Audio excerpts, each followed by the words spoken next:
Budameru drain పైన కట్టినటువంటి bridge మీద నిలబడుకొని మనం మాట్లాడుతున్నాం. పక్కనే వీటీపీఎస్, అది ఈ నీళ్లు వీటీపీఎస్ నుంచి ఇబ్రహీంపట్నం వెళ్ళి పవిత్ర సంఘం దగ్గర కృష్ణానదిలో కలుస్తుంది. ఈరోజు ఇంకొక పక్కన చూస్తే ఏదైతే ఈ ఏరియా అంతా కూడా విజయవాడ సిటీకి వస్తుంది. ఇక్కడనే ఎగ్జాక్ట్గా 3 గంటలు పడ్డాయి.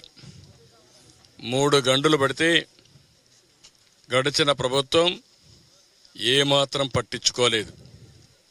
పట్టించుకోకుండా ఈరోజు ఈ గంటల వల్ల పెద్ద ఎత్తున ఈ ప్రాంతానికి నష్టం వచ్చింది. ఏదైతే మనందరం బుడమేరు ఒక్కొక్కసారి చాలా ఫెరోషియస్గా వస్తుంది. అలాంటి ఫెరోషియస్గా వచ్చే ఈ బుడమేరుని కట్టడి చేయకపోతే ఆ నీళ్ళన్నీ కూడా విజయవాడ మీద పడే పరిస్థితి వస్తుంది. అదే నిన్న జరిగింది. మొదటి 2-3 రోజులు ఏం చేయాలని అర్థం కాని పరిస్థితి, అయోమయంలోకి వచ్చాం. ఎట్లా నియంత్రణ చేయాలని తెలియదు. దీనివల్ల మనం చూస్తే వీళ్ళు చేసినటువంటి దుర్మార్గమైన కార్యక్రమం, ఒక పక్క ప్రకృతి కన్నెర్ర చేసింది. చరిత్రలో ఎప్పుడూ పడని వర్షాలు పడ్డాయి.